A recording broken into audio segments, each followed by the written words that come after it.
All right, everybody, welcome to another episode of Basement Bethak. Today, with me on my show is Dr. Tallha Abdulrazaq.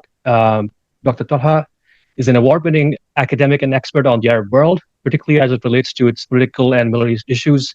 He holds a PhD from the University of Exeter in military strategy and security, with a specific focus on military science and operations in the context of the Iran Iraq war through the 80s, which pretty much 80 to the 88. He's a regular figure in the mainstream media. You might have read a lot of his articles on Al Jazeera, as I did over the years. Um, and he provides expert commentary and analysis, and is recognized for his in-depth insights and analysis. So, without further ado, welcome on the show, Talha. Thanks a lot, brother. It's nice to be here. Yeah, first time that we're talking face to face. We have been That's right. back and forth on Twitter world, uh, That's right. Yeah, but yeah. It's been a while. so much go- yeah, and so much going on in the Arab world, specifically in a part of the Arab world that has been very confusing to most of us Ajamis, believe it or not. We've been trying to make head and tails of what happened, who are the groups inside Syria, what's going on, who are all the influences. There's so many geopolitically relevant states around Syria that it's important to understand that context. And I think with your education and your experience, you bring that to the table, and that's why I have you on the show. You've written about Iraq, Iran, Syria, um, and in so many other states, Turkey, and there are a lot of stories about how you got nicked and doxxed throughout the years, uh, owing to your very outspoken opinions. So, so what I want to do, the objective of this show is that I want to understand more about what's going on. Specifically, since we dropped the ball, a lot of us stopped following what's going on in Syria. I think around 2018, when there was a kind of a surrender of sorts done, where a lot of the regional backers of Syrian resistance kind of backed off. Whether Saudi, the UAE, and who have you, they all backed out, and there was kind of like a tacit agreement on, okay, Assad has won the war. Let's stick to the way that is, and they moved on. So, but even before that, when the whole Arab Spring started in 2011, with so many groups coming and fighting into Syria, we just lost track of who's who in the Syrian zoo, and we just kind of completely. It's never made sense to us, even up till now. So we've heard of some figures in the past, like Jolani and who have you. So what I want to do with you is start getting a full understanding of who the groups are. So what I'll do is I'll try to base this like how the project management is done. The very first step is you identify the key stakeholders in an organization. Not that this is an organization, but it's very important to understand of who's who in the Syrian zoo. So I want to do that with you, and then we'll go into some of the complexities about what has actually happened from a military strategy and tactical level. So I'm seeing this a lot like Afghanistan 2.0, where not a lot of resistance is happening ever since Russia's kind of backed off a little bit, um, and not many bullets have been fired, and just as we speak, Damascus has already been liberated. So I want your opinion on that. So just let's start with the very first question. So who are all these groups inside the Syrian resistance? And I mean, they seem to be very different. Some of them are, a lot of people talk about, and we've seen videos of people from the Turkic regions. Even the Uyghurs have been seen fighting with the Syrian resistance. So, can you give us a little just a little explanation on who the groups are and how Sure. they interact with one another? Is there a central leadership in all of this? So, first of all, thanks a lot for having me on. And like you said, we have been talking and sharing each other's content on Twitter for a long time. So, I think that this chat of ours has been a long time coming, alhamdulillah. So, it's good to be here. In terms of the question, looking at Syria, yes, I can see why people are confused. There are literally dozens of different rebel factions, and not all of them are joined up in underneath sort of like one kind of rebel command, even to this day, by the way. So, for Mm-hmm. example, while there are rebels in the north, there were also rebels in the south of the country. And as the rebels from the north very recently were pushing into Homs, which is in central Syria, which was kind of the last stop before Damascus, rebels in the south reactivated where they had been quiet for a long time in a city called Daraa. And Daraa is obviously the kind of the cradle of the Syrian revolution. I've mentioned elsewhere about the martyr Hamza al-Khatib, whose death, he's a 13-year-old boy. He was brutally murdered and then had his body mutilated by the Assad regime, and horrifically sent back to his family as a message, and not just to his family. Obviously, it was the wider Syrian people. You do anything like this to us, we don't even care if your child is 13 years old, 12 years old, younger, older. We're going to kill them. We're going to butcher them. And that kind of got the revolution going. So, years later, 13 years later now, after Hamza Khatib's murder, we see that Dar'a liberated itself once more as the Syrian rebels from the north were pushing in. But they were formed under a separate command. So when Dar'a was being liberated, some of these other groups inside Dar'a announced that they were part of I think they called themselves Southern Military Operations Command or something like this, which is a distinct entity from what's known as the Military Operations Command that have come from Idlib in the north. That doesn't mean that they're not going to cooperate and collaborate and work with one another, and that's my hope indeed is for that to happen. But there are also different backers for these different groups. So, for example, the guys in the north are well known to have had links to neighboring Turkey. Meanwhile, the guys in the south, around Dar'a and these areas, are known to have worked with, up until today, Jordanian intelligence, for example. And so you can see these different spheres of influence building up in the country. Now, it goes without saying the southern rebels were not as organized or as powerful, or indeed had the kind of freedom of movement or action as the northern rebels did. And even amongst the northern rebels, there were a lot of infighting and bloodshed. So this is one of the things that's actually so intriguing in many ways, inspiring in others, is to see how these rebel factions actually came together. They were actually killing each other not too long ago, like Hayat Tahrir al-Sham, formerly known as the Nusra Front. This is going to be the main group that everyone's going to be hearing about. This is going to be the main group that everyone's going to be interested in, and its leader, of course, Abu Muhammad al-Jawlani. The reason being, obviously, is that he started his career actually in Iraq. His training was all Iraqi.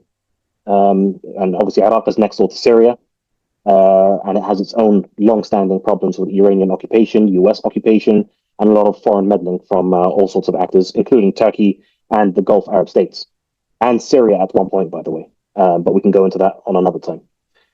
So he actually had he cut his teeth in the Iraqi insurgency. He was trained by Iraqi insurgents. He was part of the organization known at the time as, in the West at least, as Al-Qaeda in Iraq. And, he was then captured, imprisoned. And then when he was released, one of the missions that he was given was to go to Syria, his homeland, and, start this process of setting up a franchise in Syria, which he did.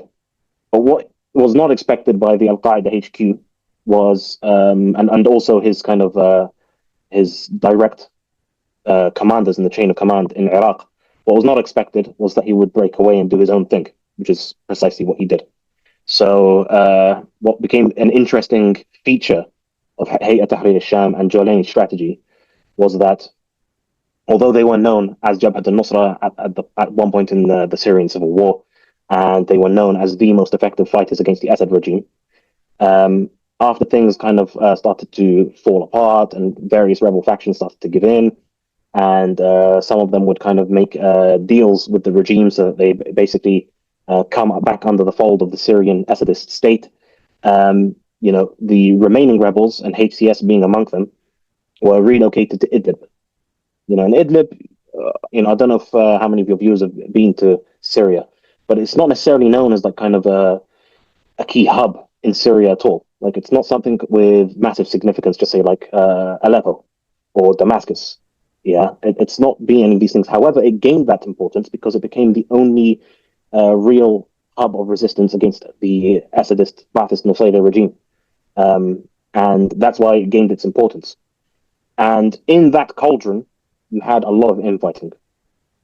And one of the things that's very interesting is how Hayat Tahrir al-Sham, for example, went after groups like Ahrar al-Sham.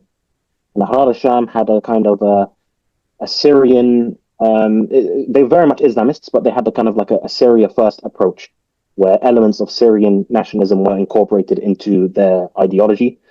And they sought to achieve some kind of Islamic state within the existing nation-state borders of Syria. The reason being behind that, I suspect, and as other analysts have also elucidated upon, is to basically avoid upsetting too much the regional order. The idea being that obviously if you rock the boat too much, you're going to capsize the whole thing.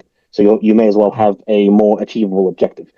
Whether people agree with that or not is another matter. But what's clear is that at the time, Jolani didn't agree with it, and he fought them and he killed many of them.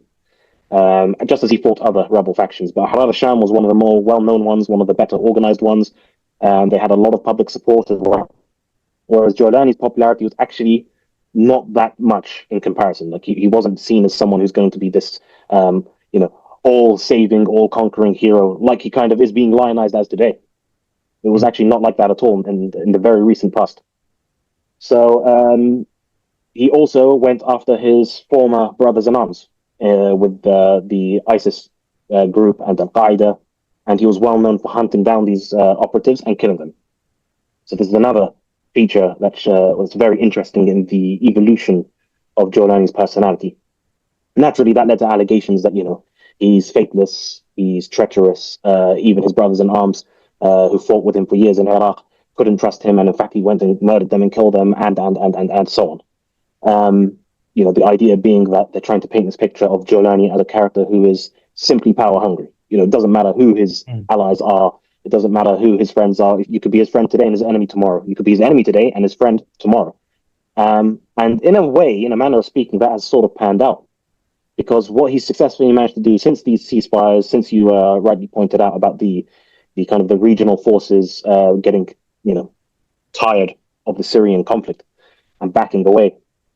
And then you had the so-called Astana process, which was agreed upon between Turkey and Russia and Iran to basically exchange populations. Everyone saw those horrific buses that would evacuate people, rebels basically who lived their entire lives in their city, were packed onto buses and forced into Idlib as part of the terms and conditions of their surrender. So, to see them now coming back home, it's not surprising why they're so happy.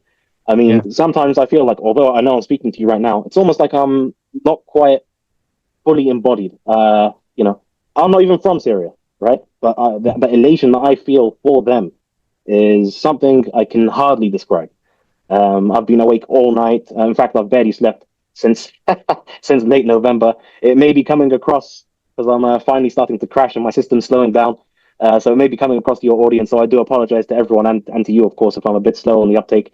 But now after all those years of them being bussed out of their homes, evacuated, forcibly displaced, now they're coming back. And there are videos of them saying, you forced us out with buses, but we've now come back to you with tanks. Thanks. Yep.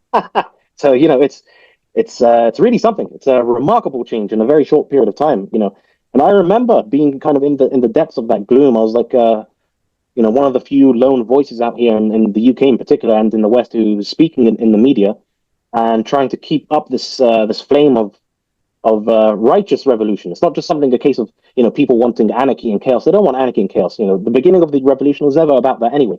It was about reform. Assad made it about revolution. He made it about revolution. To begin with, the Syrians, they just wanted reform. They wanted more rights. They wanted their dignity. And rather than giving them that, he gave them bullets, blood, torture, rape, and death. And today, he is being packed off in humiliation. My only regret about all of this, by the way, is that he wasn't grabbed, put on trial, and given the public justice that he so desperately deserves, and the people of Syria deserve with him. Yeah, and that's one reason of this discussion. We'll come back to that in a little bit about how has he been able to escape, where their underhand deals being done, because you spoke of a lot of these powers, Turkey, Jordan, there's Russia, quite obviously. So all of these powers sticking together, Iran for obvious reasons. Some kind of understanding was had somewhere that let's just extricate this guy out and let these guys take over. We'll come to that a little later. So you talked about all these different groups and their drivers and the infighting between them. Thank you so much for that, because that starts making sense now. I was not even aware that the sudden militants, if I can call them that, or freedom fighters, did not even have much to do with the northern ones. So the Idlib versus we're not really talking to one another as such. They're taking each other's leads, but not necessarily inside the same central leadership. Yeah. So they don't share a command structure, because just to be clear, they don't share a command structure, but they would have definitely been, talking with one another. At the end of the day, Absolutely. They're both anti-Assad Syrians, and let's not forget also there's rebels in the eastern part, around For example, where the US base is at El Tanf, for example.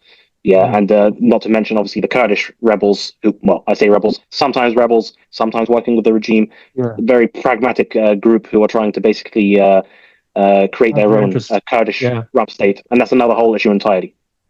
And I think that's another reason why I talk about, how a lot of people see this as homogenous groups, which they are not. Even the backers, like the state of Turkey, for example, a lot of people seems to be thinking that Jolani is their front man, at least for the time being. But then you could quite clearly know that Jolani and Turkey have these kind of disagreements, because of which maybe later Oh, on we yeah. might see more fights. Like Turkey will never accept like a very independent Kurdish group which is armed, which could come into conflict with how Jolani is trying to manage his own affairs. So, but that that's besides the point. We get this understanding now what's going on. Now, a lot of people in this whole thing seem to be very focused on what's happening, and rightly so, what's happening in Palestine. Okay, that's where everything got. Let's say the first domino fell, and this all seems to be like a domino effect going on within the region. A lot of people are concerned. I'm seeing a lot of tweets about how how this is distracting from what, because a lot of people who look at the Israel-Palestine conflict try to see it with the lens of the Iranian propaganda machine that's very, very active on Twitter specifically. So they feel like, oh no, the axis of resistance is crumbling. We were misled. People were saying that they're getting territory, but now quite obviously it's playing out, and they can see that it was all a hoax. It was all a smokescreen, and actually the axis is starting to fall apart. And this is the very first strike that they're seeing Israel has committed, in terms of the first, what will I call it now, the first block in the axis falling. Okay, so what do you have to say to these guys? Because a lot of people see it from the October 7, 2023 lens, and I think that is the wrong way to look at it. But before I give my own thoughts on this, I would definitely want to hear from you, because you're, like I said, you're into military strategies and you understand the region much better than I do. Brother, what can I say to you other than, look, we've been doing this for decades. Well, I certainly have been, unfortunately. So, when they say that the axis of resistance, and they use all this kind of sloganeering, and Iran has this whole Quds Day thing, let's look at the axis of resistance. What were they resisting? This whole issue did not start on the 7th of October 2023. Like I said to you, it's been going on for decades. It's been going on for a long time indeed. The conflict with Iran is even older. Like I said to you, I studied the Iran-Iraq war, which was kind of the genesis of the problems that you're seeing today. Starts there. One day, inshallah, I'll get around to publishing a book or two about the Iran-Iraq war, so that people can see how the chaos that we see today in the region directly has its roots in that war. So, but in the meantime, what was the axis of resistance resisting? As far as I can see, they did almost nothing towards Israel, or towards meaningfully contributing to the liberation of Palestine. Yes, we look at, for example, the Houthis firing some rockets and some missiles from Yemen over to Israel. Yes, we saw Hezbollah shelling some communication towers in northern Israel. Yeah, we see these things, but we also know what else Hezbollah is capable of, because we saw them in action in Syria. What did they do in Syria?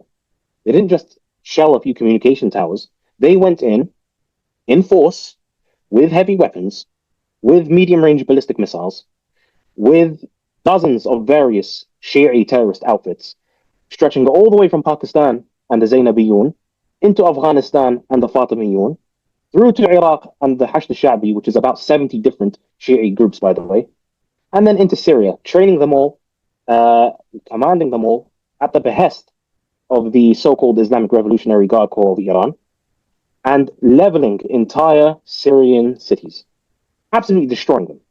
They had tremendous firepower at their disposal.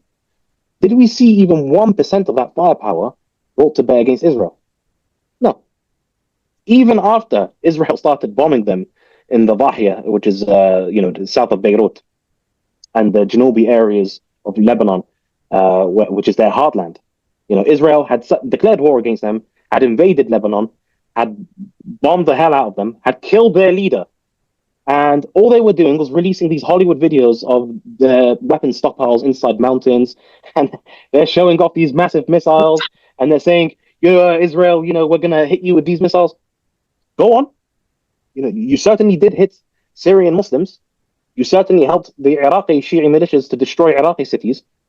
You can't bring the same firepower to bear in Israel to liberate Palestine properly. Let's get serious here. This is just a masquerade, and it's a part of a theater. And what's hilarious is that despite it being a theater, they were still punished for it, which I find phenomenal, because they did the absolute, the whole idea of this axis of resistance. This the phraseology itself comes from Iranian propaganda. Yeah, the axis of resistance, comprising of Iran, which is the spear tip of the resistance, right?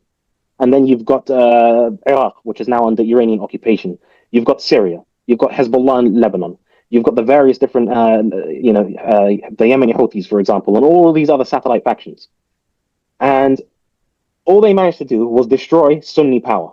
I'm not talking about Sunni Arab despots, by the way. I'm not talking about governments who are enthralled to foreign powers. I'm talking about Sunni Arab power in the sense of the local people in Iraq, people in Syria, people in Lebanon, who are, in every sense of the word, ready, willing, and able to take up arms and to fight these causes.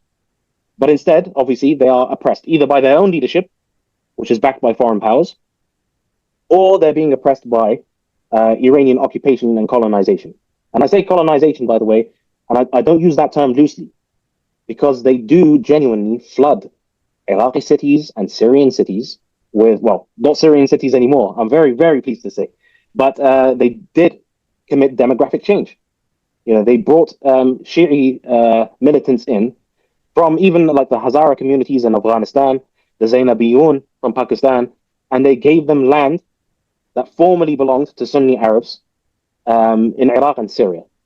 You just imagine that. So you're criticizing Israel on the one hand for taking Arab land in Palestine, and you're saying it's monstrous and it's colonization and it's apartheid and all of this, the nice stuff that they can put out into their propaganda materials. And yet they do the same thing, but on a significantly larger scale than Israel, across two of the Arab world's main pillars. And in the Arab world, you've got three main pillars: Iraq, Syria, Egypt. More so than the Islamic heartlands, obviously, of Mecca, Medina. These will always be sacred and holy to every Muslim. But in terms of political power, it's always been those three countries: Iraq, Syria, Egypt. And they never managed to reach Egypt. God knows what would happen if they did. But they did reach Iraq and they did reach Syria, and they did everything in their power to crumple those two countries. And let's not forget as well, Iraq was the only Arab country, and whatever his other faults, and there are many, but whatever his other faults, Saddam Hussein was actively resisting Israel. And unlike Iran, when Saddam Hussein attacked Israel, he did it with force. It was genuine force, whatever he could muster at that time, and it was during the Gulf War. There were actual fatalities for a start. The only thing that the Iranians managed to achieve was they killed a Palestinian. Like it's just how can I say? It's the most horrifically poetic thing ever. Is that they're the ones who talk night and day about resistance, and instead of actually resisting Israel, they go ahead and kill Palestinians instead. Yeah, like you can't make it up. You really can't make it up. It's astonishing how people still fall for this stuff. And then obviously their propagandists will come out and they're like, "Oh, it's because they're very humane. They're very humane. They only did this because they wanted to target Israeli military installations. They destroyed F-35s. Didn't you see it, brother? Didn't you see it?" No, Yeah. actually, I didn't. I didn't see it at all.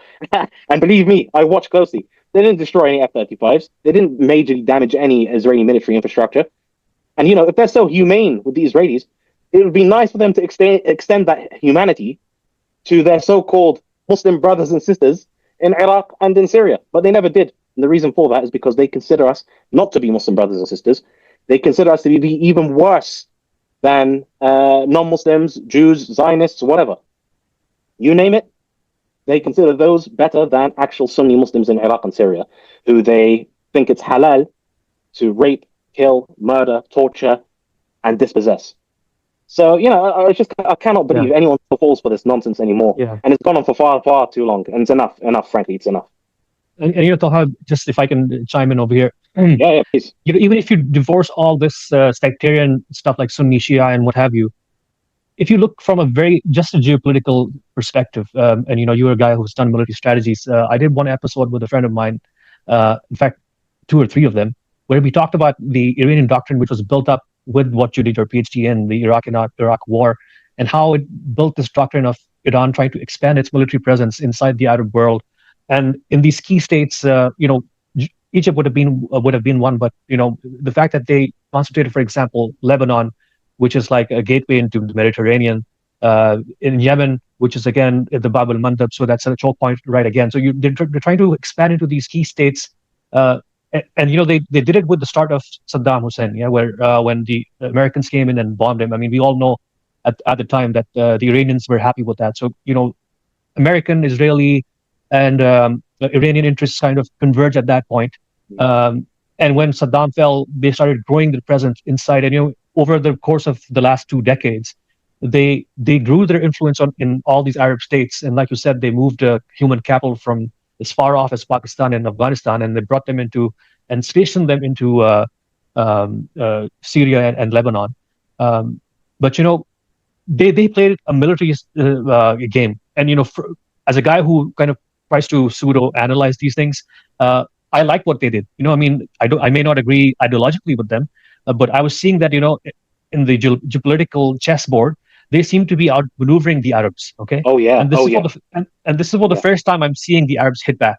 Yeah. What has sparked that and what hasn't, I do not know. It'll become clear in the times. Maybe what happened in October 7, 2023 might be kind of like let's say a little splinter that has sparked the fire. I don't know that for sure. When we see 10 years more of this, maybe we can look back and make sense of that. But tell me this.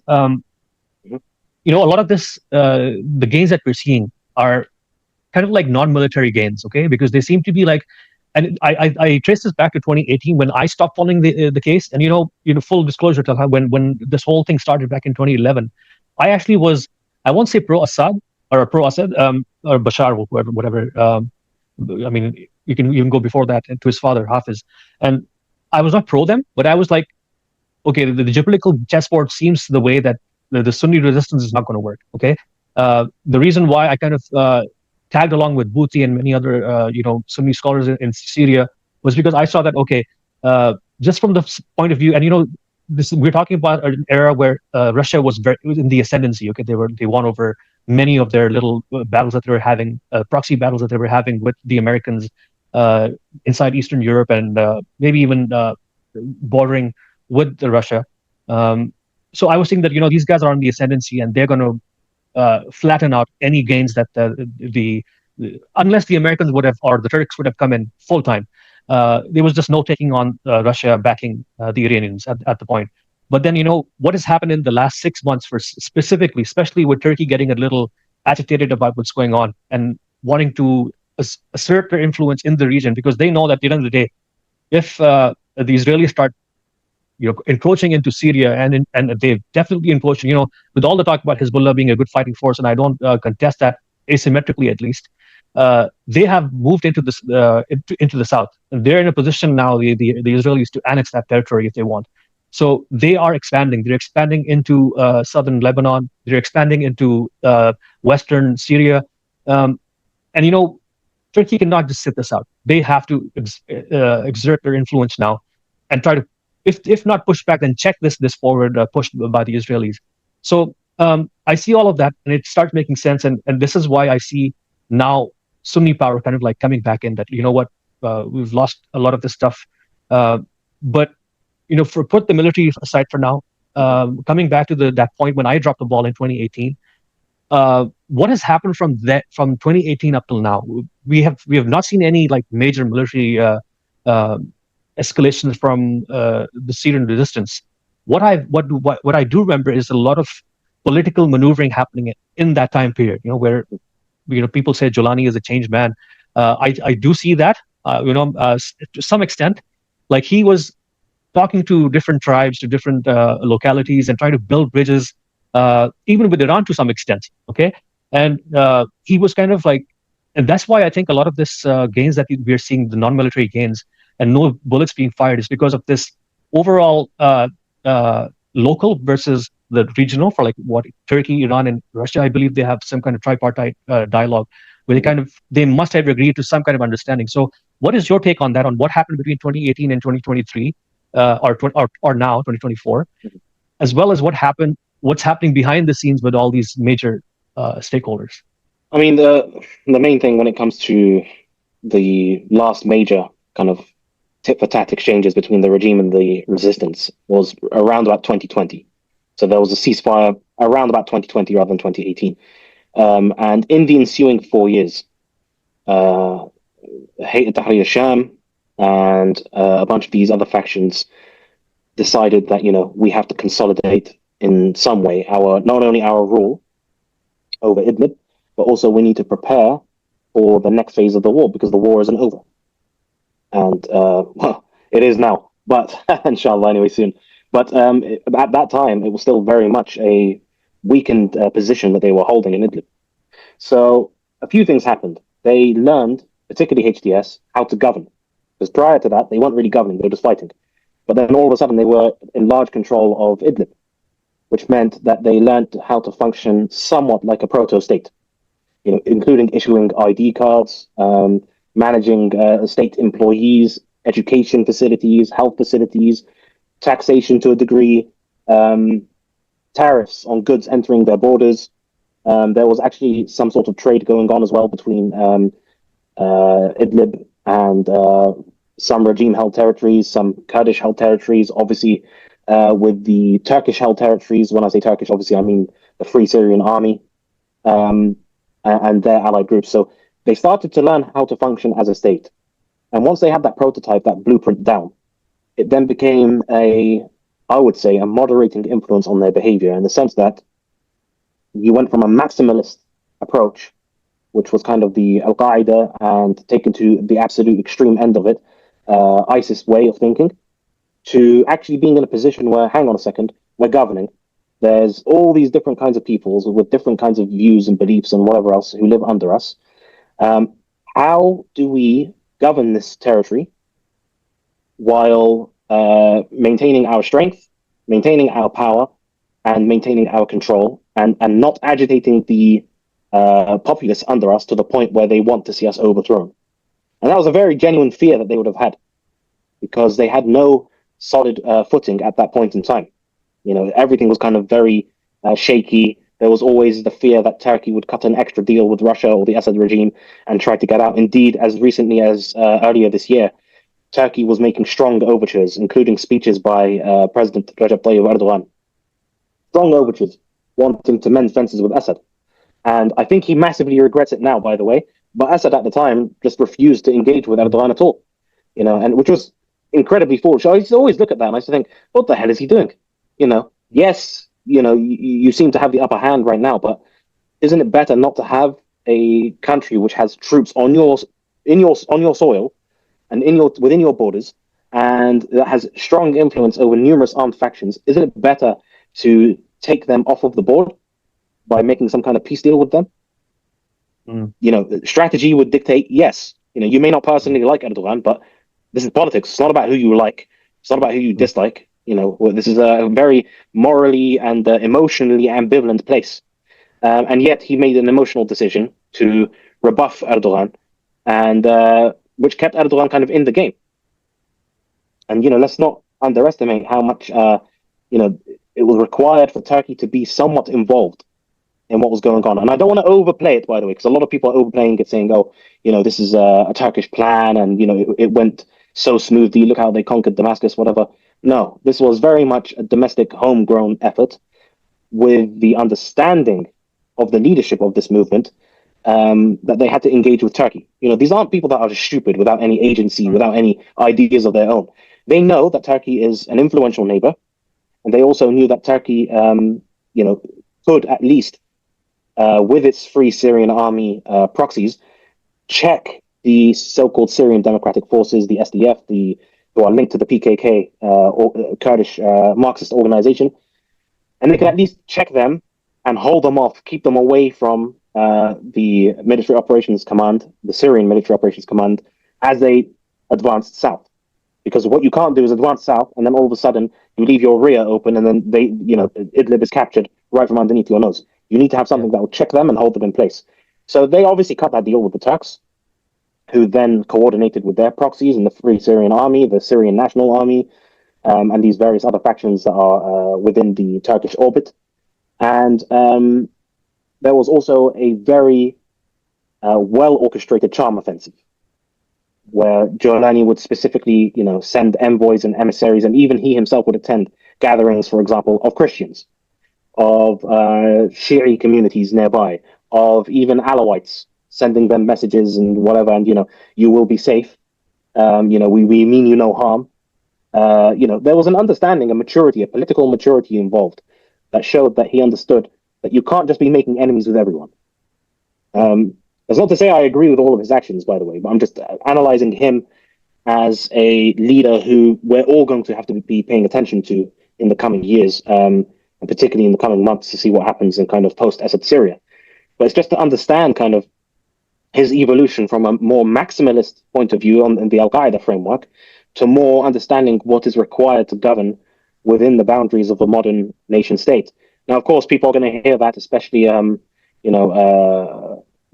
Islamists, for example, and say, we don't believe in nation states and whatever. Yeah. That's fine from a theological perspective. You can obviously hold that position. It's not ununderstandable, of course. But you're dealing with hard realities on the ground, facts. And the facts are these nation states do exist, whether you like them or not, whether you approve of them or not. And you have to find a way to work within the boundaries of the sandbox that you're placed into. And I think we can safely say to a large degree, Jolani has managed that through not only military conquest, but also through understanding that he has to reach out to various communities to gain their kind of buy-in to his project and his plans. And one of the slicker moves, you could say, was he did an interview with CNN, the American news network, which allows him to reach out again to a foreign audience. He's very much changed even the way he looks. He's no longer wearing turbans or whatever. I'm not saying that's a good thing. Again, I don't want guys to freak out at me. I wear turbans myself. I'm sure people have seen photos and videos of me wearing turbans. I've got nothing against traditional Islamic garb. I actually like it a lot. But I'm just saying, in the way that he's presenting himself, the marketing, the PR, when he sits with CNN, he's sat in his kind of Zelensky-style military uniform. He's saying all the right things. And then when they asked him about his activities with these prescribed terrorist organizations, he's like, oh, well, I was just a young guy at the time. Yeah. This is kind of like what teenagers did. It's a pretty wild thing to say if you think about it. Yeah. And the way he kind of sidestepped the issue entirely, and knowing that people are going to have to deal with him from now on. Yeah. Only Allah knows what the future will bring, and if there's any kind of conspiracies going on behind the scenes to bring him down, or But he said, for example, all the right things so far that I can see. He has aggravated a lot of Iraqis. I know that because he released a communique in which he called the Hashd al-Shabi, which is, like I said, he was the umbrella organization that controls all of the Shi'i militant groups in Iraq and is directly linked to the Iranian IRGC Quds Force. And he's basically been overly, how shall we say, nice to them when he really didn't need to address them at all. He could have just stayed quiet. There's no need to address them. They're not really a threat. They were just making a few videos on the Iraqi border, and then they withdrew. They can't take any action without Iranian authorization. It's a simple fact.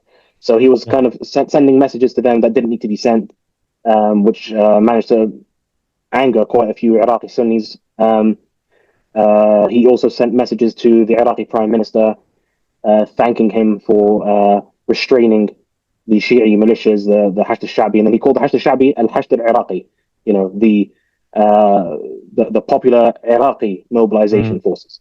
But it's not, and that's obviously, it's difficult to explain the kind of nuance maybe in this short period that we have, but to call it that and to give it a national element when it is the most unpatriotic group in Iraqi history is incredibly egregious and offensive towards Iraqis who have suffered at their hands. But that's, he's not going to make, he's not going to make every right move. We have to bear in mind that he's going to make some silly moves. He's going to make some good moves. And this is a dispassionate analysis of his behavior, as opposed to me saying, I support him, I don't support him. It's less of that, and it's more a geopolitical analysis of this man, of this character, who's going to be very influential on the scene in the coming months and years, I imagine.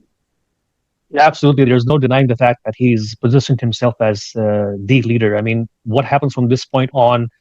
Do they go towards elections, or how do they? Will he step back, take a step back, and say, you know what? Now it's up to you guys. Whatever you want to do, let's do an election, and whoever wins. Just to jump in there, he's actually already stated. He's already Oh, he stated does? that once we've come in, we're handing over to the Syrian Salvation Government, civilian men. So it's not going to be military men who are in charge, and administration will be handed over to the Syrian Salvation Government. So we don't know what that means in terms of the future. Like, is it going to be a quote unquote Islamic system, or is it going to be more democratic system? Are there going to be elections, and then they rename the elections as shura to make it more palatable to an Islamic audience?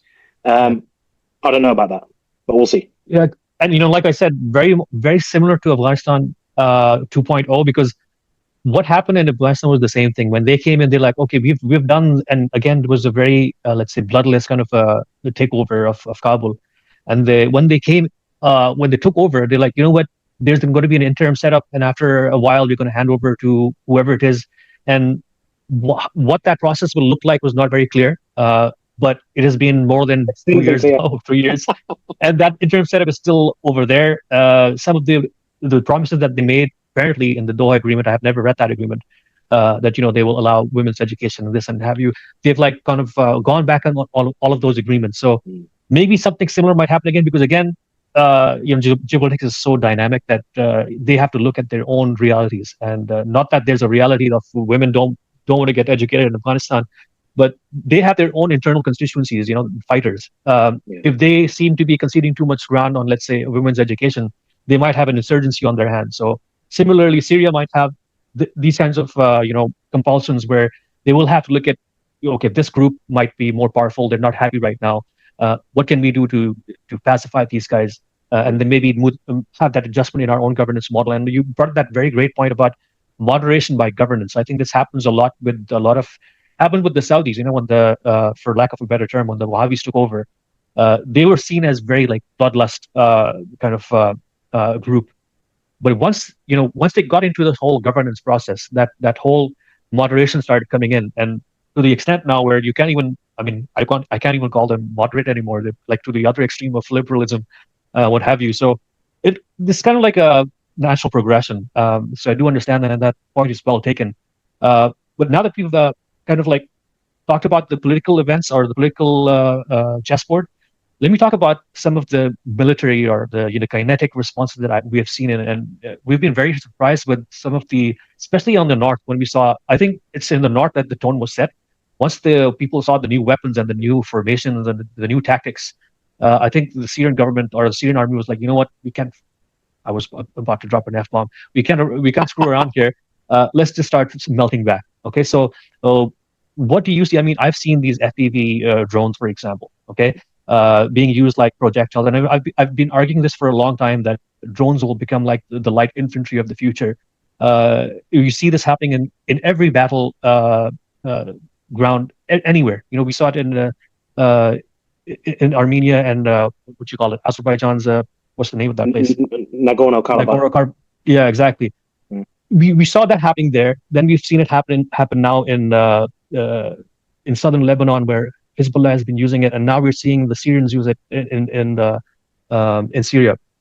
So what have you seen from a military perspective? What are let's say, the top 3 or 4 tactical changes that they've done in terms of weaponry, in terms of how they fight, that has kind of like changed the game? So let's just make this clear. Inshallah, God willing, I'm going to travel out there once things settle down, and once I try to verify the legalities of even traveling out there. But my intention is to travel out there to Syria, and I've already started the process of gathering interview subjects for a military analysis of this entire operation. That will include the military preparations, the political backdrop, and I intend to publish this as an academic study, inshallah. But from what I've garnered right now, and just kind of following it since, I've been following it for years, but specifically following the actual combat itself, that you could see in the ensuing 4 years, from that 2020 pause that we had up until now, there have been consistent improvements in not only tactical training, but also operational planning and understanding how to manage a campaign. You know, a lot of people just, when they think of war, they think of a bunch of guys at the front with guns and rockets and whatever else, and you know, you kind of wail on each other until someone gives up. But there's a finesse to these things. There's a highly underrated arm of the military, for example, is logistics. You know, because it's boring as hell. Let's face it. No one wants to know about how many trucks with ammunition and resupplies, and even things as mundane as clothing and rationing and whatever else. It's boring, but it's one of the, you know, an army marches on its stomach basically, and increasingly in the modern day, it marches with a highly sophisticated technical repertoire at its disposal. So a major change is obviously we see, for example, the Shaheen Brigade and its use of FPV drone strikes. And these are not massively sophisticated drones, by the way. Like, they're not something like, even if we're looking at kind of mid-range drones like the Bayraktar TB2, which is used by the Turks in Nagorno-Karabakh, in Armenia and Azerbaijan, or how they were used, particularly at the start of the Ukraine war until the Russians started to jam them quite effectively. It's not even as complicated as that. It's definitely nowhere near the complexity of US Predator drones. You know, these are the high, you know, cream of the crop, elite tools of war. You know, what we're seeing with these drones is domestically manufactured, low tech, and they are equipped with munitions, which are then aligned with the camera, placed onto the drone, and you know, the operators will have to have some sort of line of sight to a degree, or be close enough so that the radio transmissions. I mean, I imagine the range of these things is not more than How much? Yeah.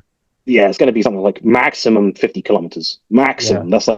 That's me being you know, very generous, because they have to be close enough from a ground control station for the signals to reach the drones, and also to feed back the visuals from the drone back to the operator, who can then target Assad regime forces. And so they used FPV strikes, where they literally fly a kamikaze kind of drone attack into military targets. And that was, by the way, not just against tanks or infantry formations, but they actually used it in fortifications.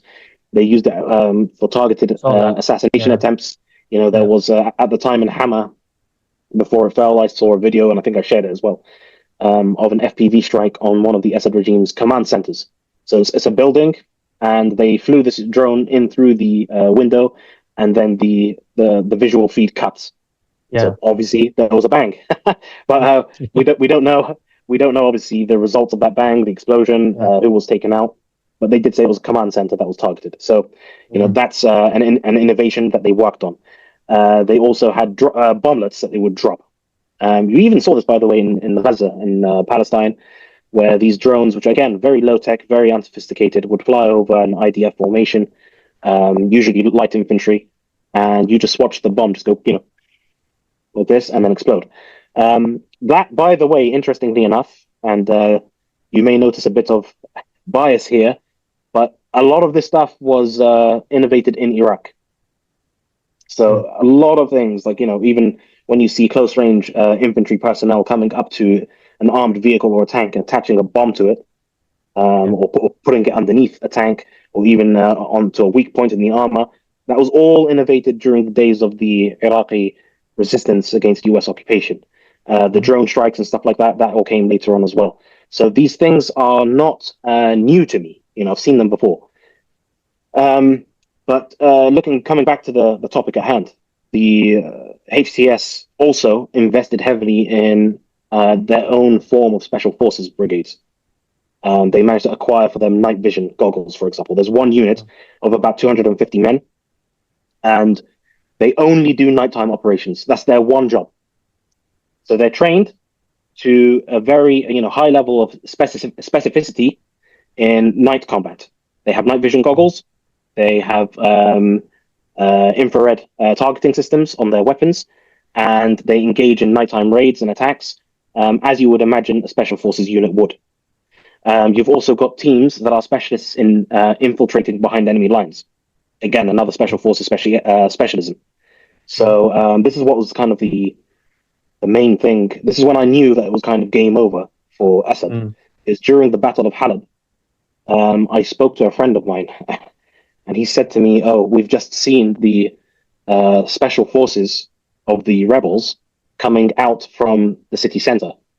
So at the time, they still hadn't entered the city, right? So they were basically they'd sent these teams ahead.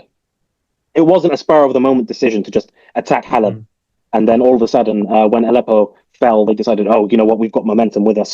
Let's go take Hama. Let's go take Homs. Let's go take Damascus." That's not the case at all. This was clearly planned, orchestrated, coordinated. So for you to have the wherewithal to send your forces, special forces units in advance inside Aleppo, it means that you've got an intelligence network there as well. Yeah, correct. Help them set up to prep. Exactly. They knew exactly where to strike. I'm not sure if you remember, but early on in the battle for Aleppo, an Iranian brigadier general, military advisor, as they all are, was killed. He was killed by these special forces operatives. They knew exactly where he was. They knew the command center. They knew where to hit.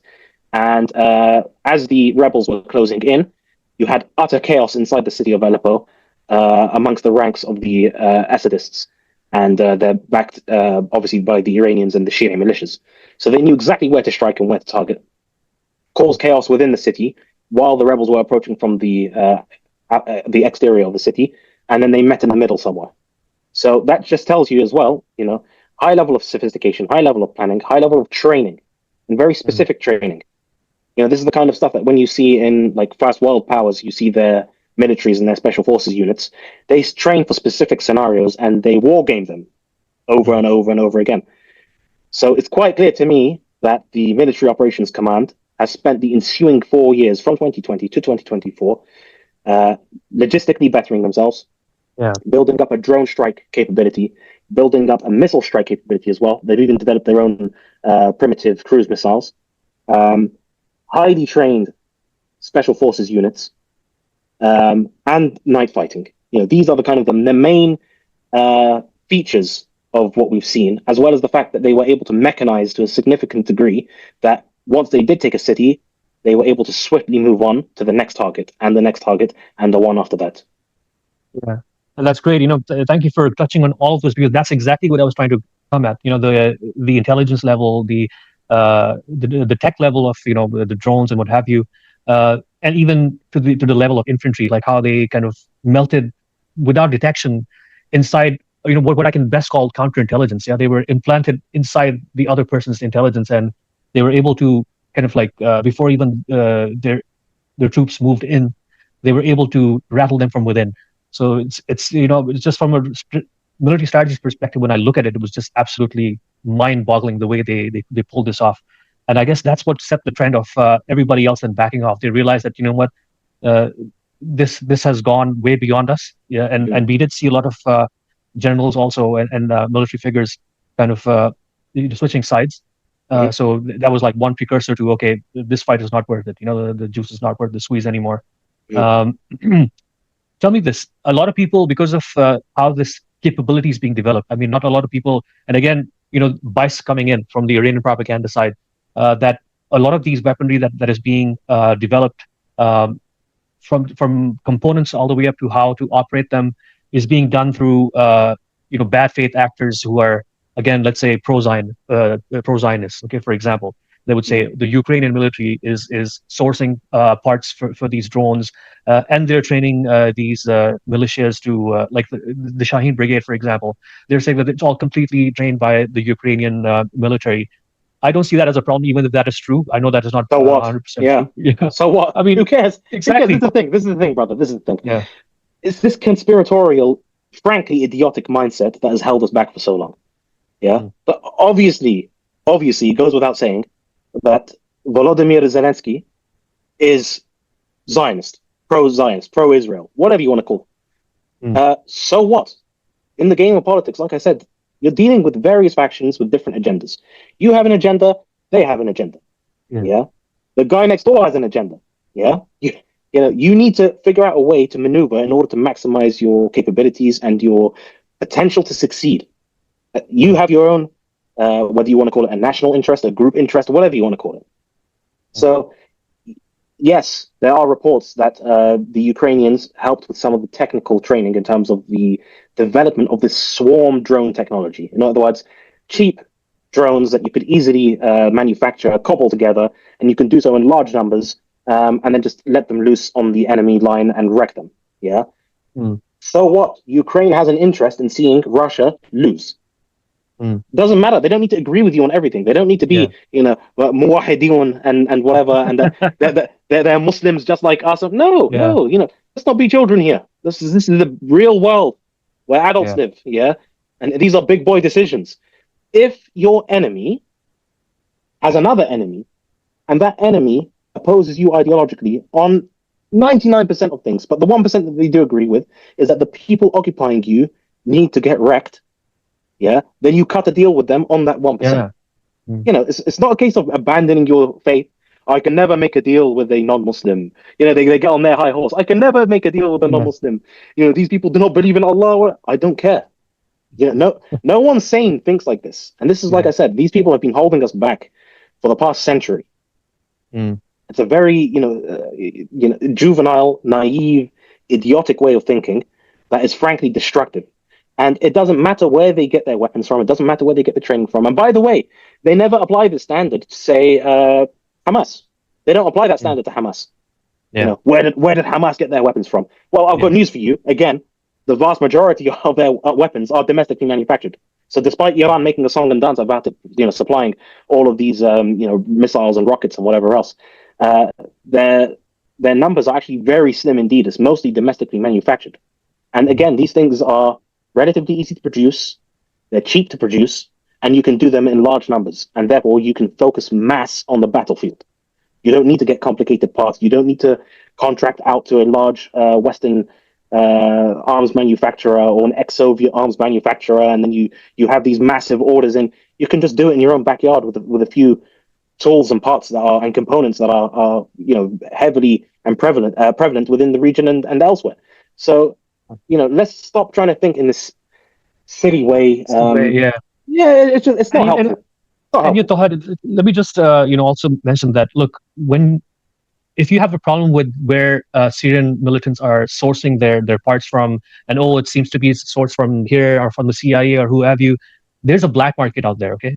And everyone operates in that black market. It could be the Indians, it could be Pakistanis, it could be the Arabs, it could be anybody, the Americans, the Israelis. Everybody sells components there. They know that there's a business case for all of this stuff, and just the fact that you buy from them doesn't make you a lackey or let's say an intelligence operative. I'll give you an example of what happened with these with Hezbollah with their pagers. Yeah, where do you think they were getting those pagers from, and how do you think the Israelis were able to implant themselves there? Because again, that supply chain was from the people who you see as the enemy. Okay. And they were able to exploit that to their advantage. Maybe it might happen someday with the Syrian fighters as well. But the fact is that people buy from the black market and from wherever they can buy to run their campaign. Just because you see those convergences doesn't mean that someone is an agent to someone. That's a very simplistic way to look at it. Exactly. Just by the way, yeah, I have to say, because you mentioned black markets and you mentioned Pakistan, some of the best gunsmiths I have ever seen on the face of this earth are from Pakistan. I have seen some incredible machinery come out of that country. I have to say. It's done over long. I mean, and again, thanks for bringing that up. You look at Afghanistan, for example, and parts of KP, Khyber Pakhtunkhwa, which is basically one part of Khyber Pakhtunkhwa. Sorry, one of the provinces that hits the border with Afghanistan. When you look at the way Afghanistan picked out the Americans, a lot of it was done by sabotaging the American goods or American supplies, and then using that against them. Okay, so for example, if you want to make bombs or what have you, you need fertilizer or anything of that sort. Where you can use explosives. You will source that from somewhere, and it could be your enemy themselves. So you never know. So just because you see that, and when Taliban were using American rifles to shoot down American soldiers, that quite clearly America was not handing it over to them. Here, you take this and shoot us. It's just that's how this whole region operates. And when I see these simplistic takes online, Syrian girl or partisan girl, whatever her name is, on Twitter. It's Sorry, I just should not the laugh. Pope is absolutely unreal. I'm like, what are you talking about, man? You don't even know what you're saying. Somehow she's become this grand, social media influencer. I'm like, the hell, man. 500,000 followers for that airheaded moron. Oh man, I mean, she's got her audience, and that's how it is. Okay, just Yeah, let's move on. Yeah, I think we've sure. touched on how the Syrian resistance has approached this politically and militarily. I think we are now also very clear on, at least to a large extent, on what the groups look like and what we can uh, see is being planned forward. Like you just mentioned that Jolani said that they plan to hand this over to some kind of board, which I think will be formed by broad consensus, which will include foreign players as well. They will come into an agreement with, okay, this is how we need to go. Maybe elections might be the way, or shura, whatever you want to call it, and then a new governance body will take over, and hopefully things move forward. Um, there are a few complications militarily. There are reports of Israel now moving their tanks into mainland Syria beyond the Yeah, Golan. A lot of people are seeing that as, oh, look, this is again part of a greater Israel design and what have you, which could be partly true. But the truth is that the Israelis had started moving beyond the Golan at least 2 months ago, if not that's more. right. That's right. And we know that they've already moved into southern Lebanon 2 months ago. Okay, so they've started their campaign. They're now moving their infantry inside southern Lebanon. Well, maybe now they might be moving back, but I don't know. I haven't seen any proof on the ground that they've moved their forces back from South Lebanon. There is some They're kind still of there. They're still there. they're still there, exactly. Yeah, yeah. So, what do you say to the threats that are now emerging from these foreign players? How do you think that the Syrians will now, or will they tackle this for now? Would they rather concentrate on developing a government? And people need to understand when something like this happens, outside players will take advantage. Okay, they will try to break the formation and come into your territory. That's very, and they'll call the buffer or whatever, but it's them basically trying to take over your territory. So how do you see Yeah. this playing out? Do you think, and I'm kind of trying to look forward in the next few months, Mhm. do we expect some clashes now happening on this side to push them back? Do you think Turkey might be a little apprehensive? Oh, this is not part of the deal. Maybe we need to get involved here. How do you see this Israeli encroachment into Western Syria? So the Israeli encroachment is into Qunaitara, and Yes.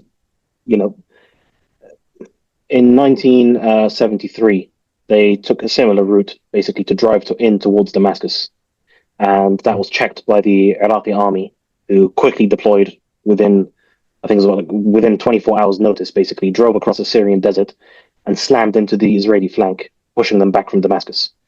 Um, Mhm. which, when you see the shambles of the Assadist army, you'll understand why it took the Iraqi armed forces to hold the Israelis back all the way back then, decades ago. Mhm. So what Israel is doing now is to basically, they're using the excuse of a buffer zone, or to make sure that there's no spillover into their border, but it's a serious security threat, and I think it will be perceived as such by everyone pretty much in Syria, aside from probably the Kurdish factions, particularly the SDF, and that's because they've not only had a long-standing relationship with Israel, but Israel has very recently, through its what's he called? I think the foreign minister Katz, was it called Katz? Maybe I'm mistaking him for the president, but that government's changed so many times in recent years that I keep Oh forgetting yeah, who's yeah, who no, in yeah, the cabinet. But yeah. they recently released a statement saying that we need to basically intervene in Syria on the side of the Kurds.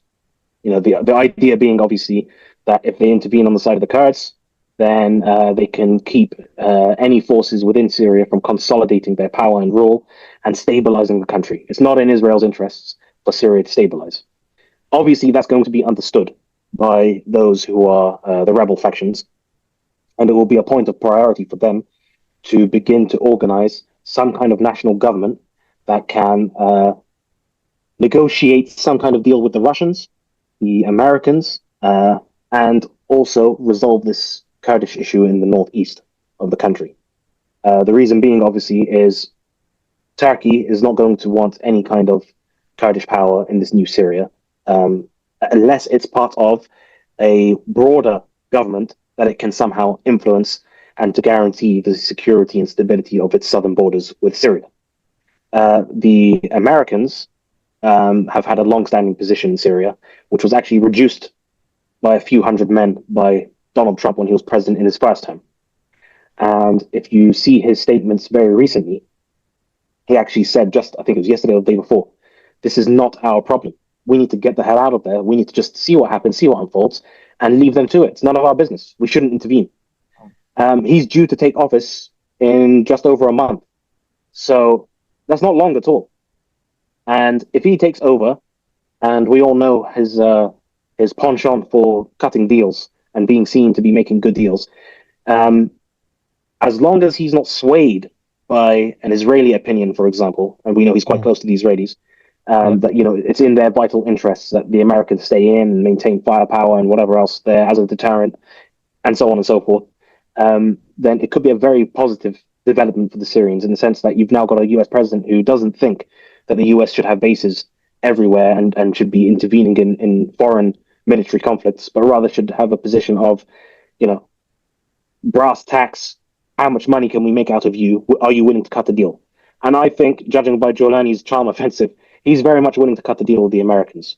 That much is clear. Does that mean that he's an American stooge all along? I can imagine people watching this recording and hammering away on Twitter. See, even Dr. Tallha admitted. Yeah, but doesn't mean that he's a stooge. It just means sometimes you have to deal with actors that are significantly more powerful than you. It's a simple fact of life. There's no way that Jolani, for example, or anyone else in Syria can start a war with the US and hope to prevail.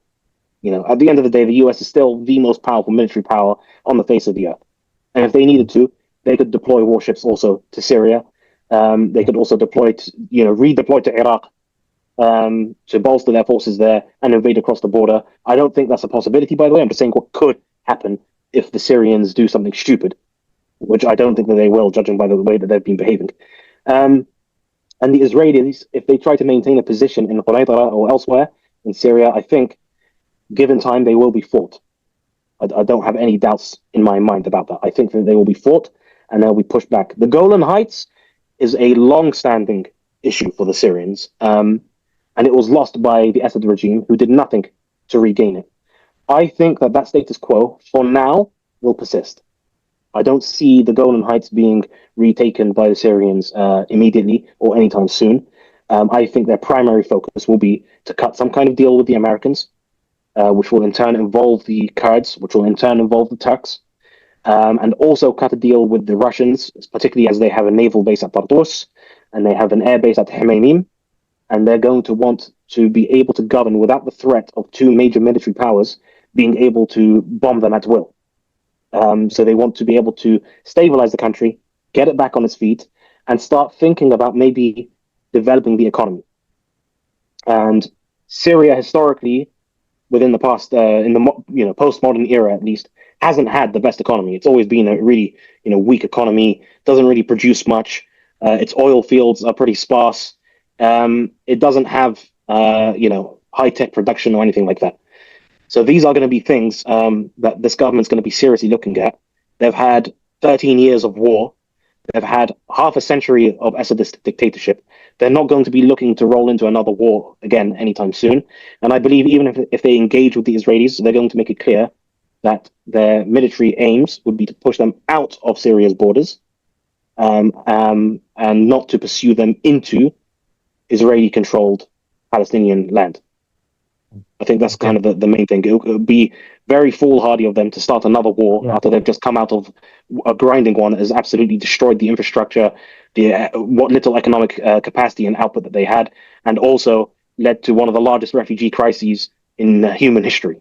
They would be absolutely, ridiculous and insane to start a war now, especially with a power like Israel, which is armed to the teeth and has the serious military backing of the United States of America. No, that's absolutely understandable. A lot of people, and again, because what people think is, these guys are making these grand claims of an Islamic state and this and that. Therefore, their priority should be to go fight against Israel or what have you. Similar charges were leveled against Afghanistan that Taliban took over. What have they done for Palestine? So I mean, that's not how the real world rolls out, man. What do I say? But you mentioned the Russians, and all these advances that are had in record time, I think within a week, if not 10 days. 11 days. Yeah, so they've like conquered conquered, for the lack of a better word, all of Syria. But what do you think it can be like? Let's say what we're not seeing. There could be some concerns about a resurgent Russia. Okay, you talked about Donald Trump when he assumes back office, he could be in a position where he may de-escalate in the Ukraine, for example, which will give Russia Mhm. more bandwidth. Maybe this is a tactical retreat where now they're just waiting for Trump to take office, and then they'll come back, full steam, and they'll just everything that we've seen, all these advances can be rolled back uh, just as quickly. 11 days, maybe 11 days more to push them back. All of these are possibilities. So, how do you see it? Number one, how do you see this threat of the reemergence of Russia back and exerting influence back in Syria? And how much truth is there in the Russian naval forces now evacuating Tartus and the other bases that they have, the naval bases that they have? What do you know about this? So for Russia to be successful in Syria and try to roll these gains back, they need a local partner on the ground. Unless they're willing to engage in a full-scale invasion themselves, they need a local partner. Previously, that local partner was Assad, and the Shabiha, organized under the National Defense Forces, the Iranians, and their various Shia militias.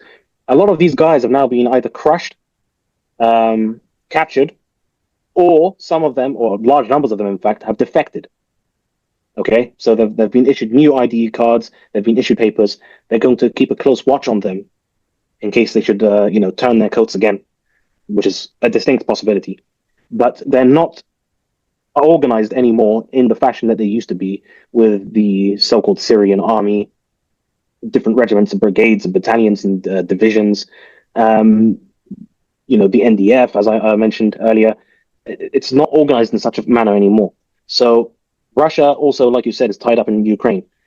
If he de-escalates in Ukraine, I mean, this kind of puts them on the clock to try to find some kind of a solution, I suppose. The Syrian rebels, that is. I say Syrian rebels.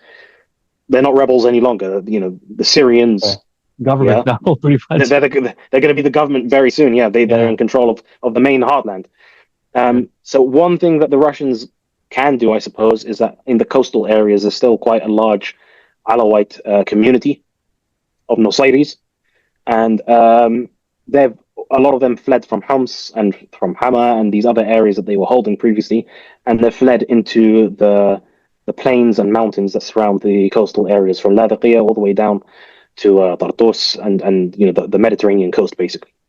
So they could technically use them, but they're such a small minority. Their morale has hit absolute rock bottom. They're disorganized, disunited, and they lack a leader. A real leader, someone who's charismatic and well known.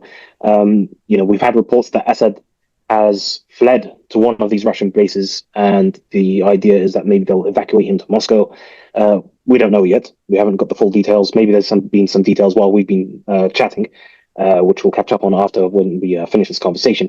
But up until now, we have no idea who's going to take him. It could be either the UAE offering him sanctuary, like they did with the Zain al-Abidin bin Ali, who's the former leader of Tunisia, who was overthrown, or he could go to Moscow. But the point is, the remnant forces are in a shambolic state, and it will take significant resources to bring them back up. So even if a deal was cut in Ukraine, I think Putin is looking for a win. He's looking for something to show to the Russian people to say, look, it was worth going into Ukraine because we got the Donbass region. We still hold on to Crimea. We still hold on to whatever. And we now have a deal whereby Ukrainian membership to NATO, for example, or the EU has been shelved permanently. So we've got a buffer zone now in Ukraine between us and the Western democratic powers. In the meantime, obviously, since the Ukrainian war in particular, Russia has been subjected to countless sanctions regimes, and their economy has taken an absolute battering. They don't have the resources.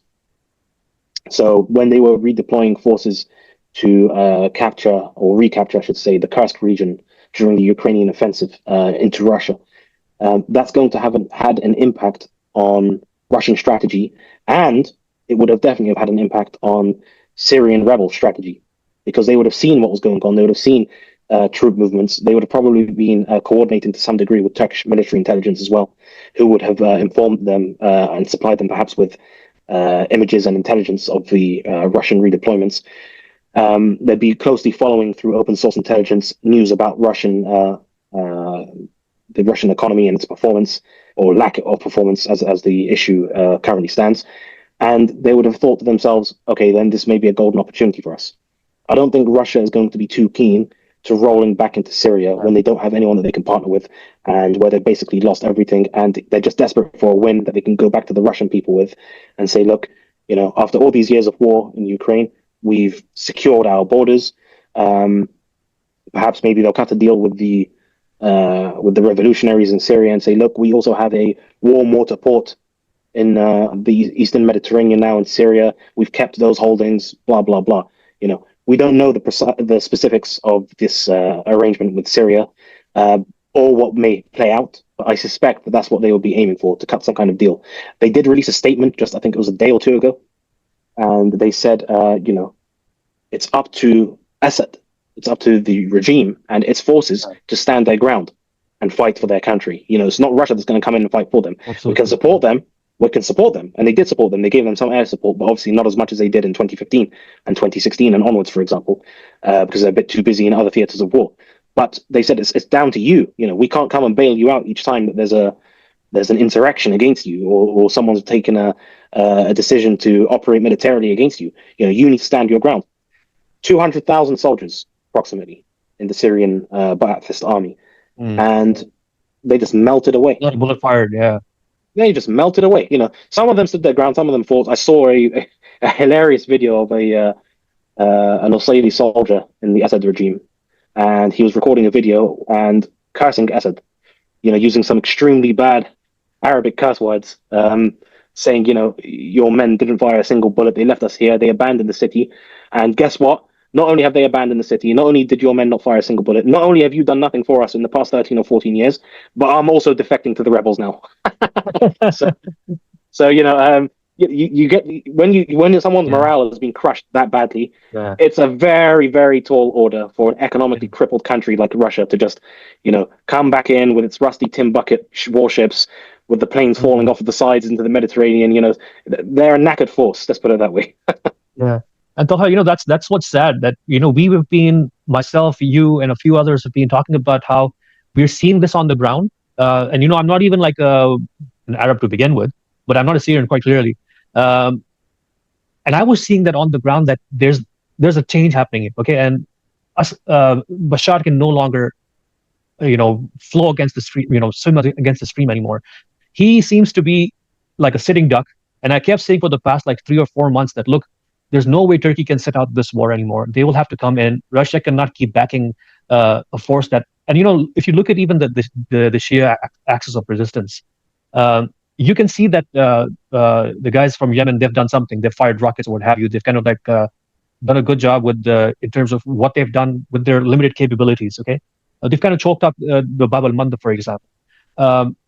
And then Hezbollah has done whatever they've done. But what has Bashar al-Assad done? He did practically nothing. Okay, Nothing. All he did was he let Iranian missiles fly over his airspace. That's pretty much all that his contribution has been in this Shia-led. Let me not say Shia. Let's say Iran-led. It's definitely Shia. It's definitely Shia. Yeah. Fight against the Israelis. So I mean, and I forgot the point that I was coming to. You're talking about Assad's contribution. Oh, here's an interesting tidbit actually for you. Yeah. Is Assad's contribution to the so-called axis of resistance, and this is kind of reported through various Syrian local journalists, was that they suspected, and this is Hezbollah suspecting this, by the way, and Iran, that it was Assad himself that was leaking information about the locations of these senior IRGC and Hezbollah commanders to get hit by the Israelis. So he basically stabbed his own guys in the back, his so-called brothers in arms. And the reason why he did that, by the way, is because he thought he had won the Syrian war. So he was kind of looking to the future, and he was like, you know what, the Russians, I can't get rid of them. And in fact, they're kind of handy to have around because they're going to protect me. Or so he thought, right? But the Iranians and Hezbollah, they're taking me for granted. They want things off of me. They control various aspects of Yeah. the Syrian economy, like including the telecommunications networks. By the way, was owned Mhm. by an IRGC Yes. aligned subsidiary and company. So he was thinking to himself, I would quite like to have some sort of grip and power back on my kingdom of bones. So he was leaking information, or that's the working theory. He was Yeah. leaking information about the locations of these various IRGC advisors and generals Could be, and man. whatever. Could be. Could be. I think so. I think he did because Wasn't it the what Syrian foreign minister back in the day who turned out to be an Israeli implant? Like I forget the guy's name. there's This is a back lot of in the stories like that. 60s. Yeah. There's a lot of, even by the way, with the Iranians. So the Yeah. I should. Sorry, it's just too funny. So the Iranians had a guy that they Yeah. a department that they set up for counterintelligence. Right. Yeah, and it Right. was specifically designed, so-called, to root out Mossad foreign agents. And it turns out that the guy that they had appointed to head up this department was a Mossad implant himself. Exactly. Yeah. I mean, and that's the level of absurdity. When all of these ideologists sitting online or in their basements like myself think about what kind of fight they're putting up, and they think about all these idealistic scenarios that this will happen, that happen. Man, look where we stand today. We're completely compromised. How do you expect to take them on when you're so compromised? You can't. So, I Yeah. mean, from the very fact that they were able to disrupt your entire pager, attack you from where you could not even see them. Okay, Yeah. and still you have them so close to your heart. So when you have that kind of leverage, how are you even expecting any other outcome than those guys winning hands Well, this is down? the thing. This is the thing. They achieved the level of power, and by they I mean Iran and its axis. They achieved the level of power that they've achieved over the past 20 years since the fall of Iraq and its occupation and Mhm. invasion. They achieved that through direct Israeli support. But there's no question about this. There's no question Yeah. about this. I raised this in my debate with Daniel Haqiqatjou, for example, and I raised how Israel was one of the main backers and brokers of Iranian military aid and political aid during the Iran-Iraq war. This is while Khomeini was saying death to Yes. America, death to Israel, death to the Yeah. greater Satan, death to the lesser Satan, saying that the road to Al-Aqsa and Jerusalem goes through Karbala and Najaf, and we Mhm. have to destroy the Iraqis first, and then we can move on, and all of this talk. And at the end of the day, their biggest backers, their biggest supporters, were Israel, and they were sharing intelligence with them. They were receiving. They gave Israel the intelligence of how to the flight paths that they should take, for example, to bomb the Iraqi nuclear reactor in 1982, the so-called Osirak Yeah. Tammuz nuclear facility. That was all done hand in hand with the Israelis. And the Mm. Iranians and the Israelis cooperated with one another. Again, I'm Yeah. not saying that this is some kind of conspiracy whereby, This is the converging Jews. interests, man. Yeah, Yeah. It's exactly. They've converging just their interests. interest. Exactly. And Yeah. the Iranians massively overplayed their hand. They overplayed their Yeah. hand to the degree Yeah. where it's in Netanyahu's political interest to bring up a boogeyman, some kind of Mm. monster, right? And who's he going to do that to when it comes to the Sunnis? He can only do that Mm. really to Hamas when it comes to the Sunnis. But the Yeah. other Sunni states, everyone's destroyed. Everyone's gone. Saddam Hussein, again, whatever his many faults are, but he did fight against Israel. He did, attack them. He fought against them. He trained Palestinians. A lot of by the way, their drone technology came from the roots of it from Iraqi military officers. Mhm. Yeah. So this is acknowledged by Hamas, by the way. Okay. So all of this stuff, Iraq was destroyed. It's gone. Syria was never really a threat. The Egyptians abandoned Palestine decades ago. Mm. The Gulf Arab states, they always try to stay out of it. We know this. Mm. So what's he going to do? He can't do anything except for to say, Iran, axis of resistance. Look what they're doing. Yeah. And Yeah. that's why I laughed earlier in the episode. I laughed and I said, despite them doing the bare minimum to try to kind of save face and pretend that the axis of resistance was real, because Netanyahu had a political survival imperative to paint someone as the enemy that they have to destroy, it ended up destroying Hassan Nasrallah, Hezbollah, Yeah. now Assad. Yeah, it's not Israel that's destroying them. It's not Israel. Israel may have destroyed Hezbollah and make them weak, but this was then creating an opportunity for these rebel factions to say, okay, now is the time to strike. Those 4 years Yeah. of preparations that we've made, now Yeah. we can strike. Now we can put that to use. We spent 4 years preparing. Assad spent 4 years thinking that he'd won the war, and Yeah. Syria became ever more corrupt, its officer class became ever more incompetent. Its men ever more lazy, indolent, untrained. They were paid something like $30 a month. You know how I don't even need to explain to you how bad $30 a month is. So imagine you're an Assadist soldier, right? Yeah. You're there in his armed forces. You've got guys who have been persecuted for decades. Some of them are young boys, maybe 18, 19 years old, and all they've ever known is Assadist tyranny. These guys are motivated to fight you, to capture you, or kill you.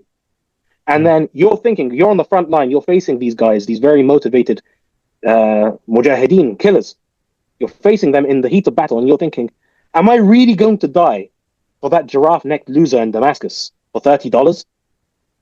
Have my AK, I surrender. Yeah, true, man. And just talking about these third forces and how they spring up, it has always been the case that the two elephants that go head to head eventually tire each other out, or injure each other to beyond fighting capabilities themselves, and then a third force rises. I mean, we've seen that in Islamic history too, where the Sassanids versus the Byzantines, they fought each other off like nuts over so many years, even before Islam, the Prophet ﷺ came onto the scene. They just obliterated one another, and then they were still superpowers, no doubt. But then when the Muslims started rising, they were able to take advantage of them having this let's say military fatigue, and just in very quick time taking over their territory. So I think something similar may happen over here. I mean, not that I'm trying to paint a rosy picture or give anybody any straws to clutch at, but this is something that we have seen in the past. Okay, so and the point that I was coming back to was that, like you said, Russia needs a local partner inside Syria to operate. Yes, there may be some kind of, people are showing satellite imagery of Russian ships sailing out, I don't know where. But I believe that at the end of the day, I'd always championed myself, even when the fight started back in 2011, that Sunni states, and specifically I referred to Saudi, UAE, and the Khaliji bloc, that they can exert their influence to get the Russians on their side. The problem with the Sunni world back then was that they had taken Russia as such an enemy that they were just unwilling to talk to them and appreciate them as a power broker. At the end of the day, you have to talk to people who are strong in the region, no matter what disagreement you have to do, no matter how much they've done wrong to you. There's no denying what the Russians have done to the Syrian people over the years. Unfortunately, you got to move on.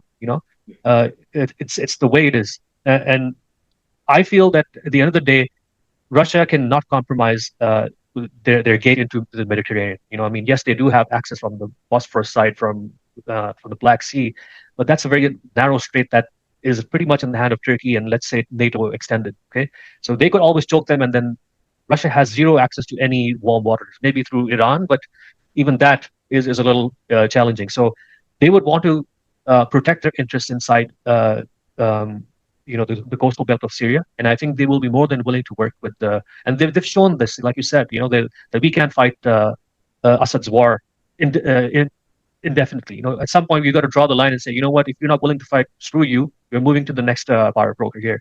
So just as a last thing, because the way I see this, I talked about the domino effect. We saw kind of like Sunni reemergence happening with what Hamas did in October.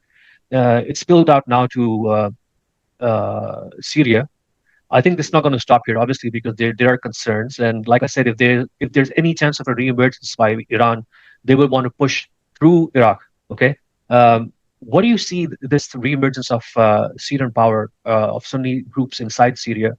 How will this play out in the next few days, specifically in the key states of Iraq? And let's say this might even impact Egypt to some extent. Like they might feel, oh, you know what, maybe we might see some kind of insurgency here by some Sunni groups against the Egyptian army. So how do you see this domino effect in the rest of the Arab world? I mean, it's an important thing to point out is I think that the Arab regimes and the Gulf monarchies in particular, when they did support the Syrians, it was always a lukewarm support and with the aim of somehow checking Iranian advancement and power. It was always half-hearted support. It was never, as long as they could cut a deal with Iran, whereby Iran would kind of give them guarantees that they're not going to encroach into their kingdoms and territories and whatever. Yeah. We've seen how, Khaliji Gulf Arab countries are willing to sell people out. They did so in Iraq, for example. Absolutely, they sold the Iraqi people out. They tried to do a charm offensive, even with some of like the worst sectarian murders in Iraq, like Muqtada Sadr, for example, Shi'i cleric, who they thought that they could peel him away from Iran by giving him hundreds of millions of dollars. And within that charm offensive ended around 2019 or so, because within a month or two after him taking all of those millions of dollars, he attended he attended a commemoration of the 40-year anniversary of Khomeini's revolution in Iran, and he was pictured sitting at Khamenei's feet, and next to him was Qasem Soleimani, who a few months later would be turned into char-grilled kebab on a Baghdad highway on the orders of Donald Trump, right? So it's not a case of them supporting the Syrians because they believed in the revolution. It was only because they feared Iran, and when that fear of Iran became somewhat placated, that's why they totally dropped off. You said that you noticed the support disappeared around 2017, 2018. It was actually a bit sooner than that, but the main reason for that was because they had some kind of understanding with the Iranians. And as long as they were left alone, they were content, more or less. They may not like the Iranians, but they're like, whatever, we can work with this. Now, the key reason as well why the Gulf monarchies despised, and to this, as recently as in the past week, they were issuing communiques, particularly in the United Arab Emirates, saying how they support the Assad regime in its fight against terrorism, right? So look at the phrasing as well. In its fight against terrorism. So this includes groups that are backed by, for example, Turkey, groups that have had previously connections to the United States. So essentially, the UAE is saying that at some point or another, the US itself was supporting terrorist organizations. Yeah, state sponsored terror, more or less. Which, by the way, is true. Not necessarily in the sense of the Syrian context, but America has been well known to support all kinds of factions, in a pragmatic basis. And like I said to you, to someone else on Twitter, it doesn't matter when they have a state blacklist about who's a terrorist organization and who isn't. It's a politically charged list. A terrorist on that group, on the list, sorry, can one day be a terrorist. The next day, when it serves their interests, they'll say, "Oh, they're no longer on the list." It's as simple as that. These lists change all the time. So a key consideration for these Arab states is the Arab Spring, the whole idea of this revolution against established norms that have been the status quo since essentially the end of the Ottoman Empire. Yeah. Yes, we've had some changes. So kingdoms like the Kingdom of Iraq or the Kingdom of Syria became republics, but more or less the same power structures stayed in place. The same accommodations with foreign powers stayed in place to a degree. Of course, it's more complex than that. I don't want to, oversimplify, and I don't want to insult the intelligence of anyone who's listening to this. Particularly in Iraq, for example, a lot changed after it went from a monarchy to a republic, and then changed again when it went from the control of certain brands of nationalists to other brands of nationalists, who are the Baathists, for example. I don't want to insult the intelligence of anyone, but broadly speaking, the power structures stayed more or less the same. So in a situation like that, where you've got rebels who have now shown that, yes, we can succeed, we can overthrow an established power, and we can become the new power, they're going to be very concerned, because they're going to be thinking, well, what if there's a domino effect? What if, for example, this happens in Iraq? Which, by the way, inshallah, I pray that it does. We've been under the oppression of the Iranians for far too long, and the Americans, and they've had all manner of allies supporting them in their oppression. So inshallah, Iraq will be next when it comes to liberation. But it's going to put fear into these long-standing regimes and monarchies who have had their own selfish interests at heart and not the interests of their own people. And that's why we saw on the Arab Spring, for example, a lot of the support for Sisi, for anti-revolutionary forces in Libya in the form of General Haftar, in Tunisia when they supported the current president, Qais Said, for example, against and by the way, I'm not saying that I necessarily support, but I'm well known for criticizing Ennahda, for example, in Tunisia. But I'm just saying that they went from a so-called, democratic representative government to an autocracy, which was backed by the wealth and power of these Gulf Arab monarchies. And they're going to be concerned now that, okay, what's it going to look like in a post-revolution Syria? Is that revolutionary fervor going to be spilling over the borders? Or are we going to have some kind of arrangement with them whereby they keep themselves to themselves?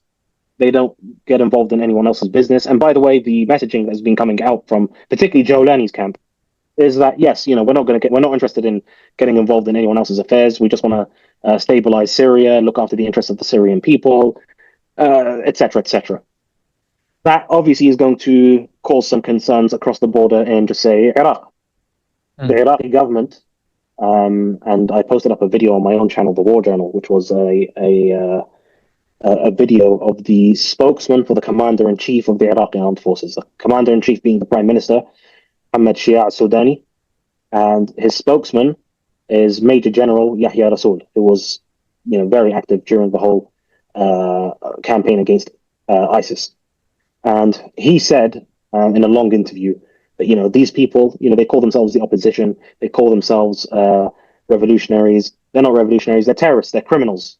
And we dealt with their likes in 2014. So he's basically drawing an analogy directly between them and ISIS, who in 2014, as we all know, conquered about a third of Iraq. And he was saying if they so much as approach the Iraqi border, even before they reach the Iraqi border, we're going to strike them. We have intelligence assets that have already infiltrated them, blah, blah, blah, blah, blah. So this is not from some, militia peasant who has no say in affairs and he's just, doing some kind of TikTok video. This is a major general in the Iraqi armed forces who also is a spokesperson for the prime minister's office. Mm-hmm. And it shows the genuine fear and concern that they have that what happened in Syria will happen also in Iraq. And I predict that it will. Not now, but it will. Because the sheer oppression that has been visited upon the Iraqi people over the past 20 years is to such a degree that it actually dwarfs what happened in Syria. The issue with the Iraqis is that a lot of the stuff that goes on in Iraq is not as well reported. It's not as well known. In the English language, I'm one of the only Iraqis out there. So whereas the Syrians have hundreds of analysts, hundreds of sharp analysts and whatever, but when it comes to the Iraqi situation, I'm one of the only guys out there, which is a crying shame. But it shows the level of oppression and fear that they've successfully managed to leverage against the Iraqi people. If I'm the only one there, and I receive death threats all the time, by the way. My family in Iraq also receive death threats, for what I say in public. So they're going to be afraid that the Iraqi people that they've put under their boot for so long are going to rise up. And we've seen it happen before. In 2012, 2013, there was a massive protest movement, which was eventually deteriorated into violence. And that's when ISIS used the vacuum to take advantage, and, the rest is history. It happened also again, but in a more Shi'i-led, protest movement around 2018, 2019. And that was violently suppressed by pro-Iran forces, including Sadr, by the way. So obviously all of these people are going to be looking across the border, seeing what happens, and I'm talking about regular Iraqi people here, and thinking, they managed to achieve it. Why can't we? Yeah. And that question is a difficult idea to kill. It's a very difficult idea to kill. When someone looks across the border and sees people living with some kind of freedom, with the ability to not be discriminated against, with economic opportunity, when they see all these things, they're thinking, well, they have it and we want it for ourselves too. Why don't we get rid of our guys? So this could be the start of something new in Iraq. And I would say the main country to watch out of all of these countries is Iraq, because that is also the central linchpin of Iranian power in the entire region. If Iraq goes, Iran is finished. It will have no more grasp on the region, and what's known as the eastern gates of the Arab world will once more be strong and seal out the Iranian menace again. And I just want to say one final thing before we wrap up. We know a lot of people that will say, for example, to the Syrians, they used to say to them, get over it, get over what happened. Yeah, I'm looking at people like Dr. David Miller in the UK, Daniel Haqiqa Joe in America. Get over it. What, do you just want perpetual civil war? What I have to say to them is now it's your turn to get over it, because Assad is gone, his power is broken, and Iran is now in retreat. Get over it. Yeah. So nicely put. All the things that they say about how infighting is kind of taking away from the Palestinian cause. Now that they're seeing on the other end of the equation, if they start fighting back, then you're doing nothing but what you accuse the other side of being sectarianly, you know, showing their sectarian colors. You're doing the exact same thing. I mean, you might say that you're Sunni all you want, but with whatever you seem to be supporting, it doesn't seem that you are Sunni. But I know you're planning a trip to Syria soon, like you said at the beginning of this podcast. Pending When you do, legalities.